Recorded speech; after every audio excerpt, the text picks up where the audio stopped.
Hi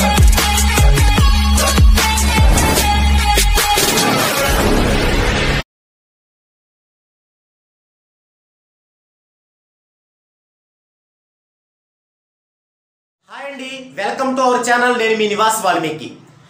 వృత్తి వ్యాపారమా ఉద్యోగం అనే సిరీస్లో ఈరోజు మిథునం గురించి చెప్పుకుందామండి. మీ యొక్క 10వ భావం యొక్క స్ఫుటం సబ్బధిపతిని చూసినట్లయితే మిథున రాశిలో మఖ నక్షత్రంలో కనుక పడినట్లయితే మీరు ఏ వ్యాపారాలు చేయొచ్చు?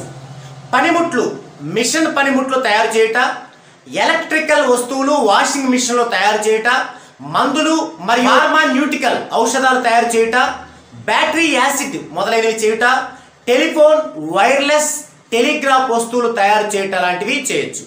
అదే మీరు ఉద్యోగం చేయాల్సి వస్తే పైన చెప్పిన వాటిల్లోనే ఏదో ఒక దానిలో చిన్న లేక పెద్ద హోదా కలిగిన ఉద్యోగాన్ని చేయొచ్చు. ఇక మీ యొక్క 10వ భావం యొక్క స్ఫుటమును సంబంధించిన సబ్లార్డు మిథునములోని ఆరుద్ర నక్షత్రాన్ని సూచించినట్లయితే మీరు ఏ వ్యాపారాలు చేయొచ్చు అంటే బుక్ షాప్ కానీ ఏదైనా పేపర్కి సంబంధించిన వ్యాపారాలు చేయొచ్చు. అలాగే యాడ్స్, ప్రకటనలు ఇచ్చేటువంటి వ్యాపారాలు చేయొచ్చు. అలాగే మెడికల్ షాపులు మెయింటైన్ చేయొచ్చు. వడ్డీ వ్యాపారాలకి బ్రోకర్గా చేయొచ్చు. న్యూస్ పేపర్ పరిశ్రమని తయారు చేసుకోవచ్చు. అలాగే టీవీ, రేడియో మొదలైన వ్యాపారాలు కూడా నిర్వహించవచ్చు. ఇక రాహు ఏ స్థానంలో అయితే ఉన్నాడో ఆ స్థానము రాహు యొక్క ప్రతిఫలాన్ని ఇస్తుంది. కనుక బుధుని యొక్క రాశిలో రాహు నక్షత్రం ఉన్నందున రాహువు కారకత్వాలతో పాటు ఆ రాశి యొక్క కారకత్వాన్ని కూడా ఇక్కడ తీసుకోవాల్సి ఉంటుంది. ఆ రెండింటిని కలపగా వారిద్దరి స్వభావాన్ని అనుసరించే పైన వాటిల్లోని చెప్పిన వృత్తిని ఎంచుకోవాల్సి ఉంటుంది. ఒకవేళ అది ఉద్యోగం అయితే పోస్ట్ ఆఫీస్, టెలిగ్రాఫ్ ఆఫీసుల్లో ఉద్యోగం చేయొచ్చు.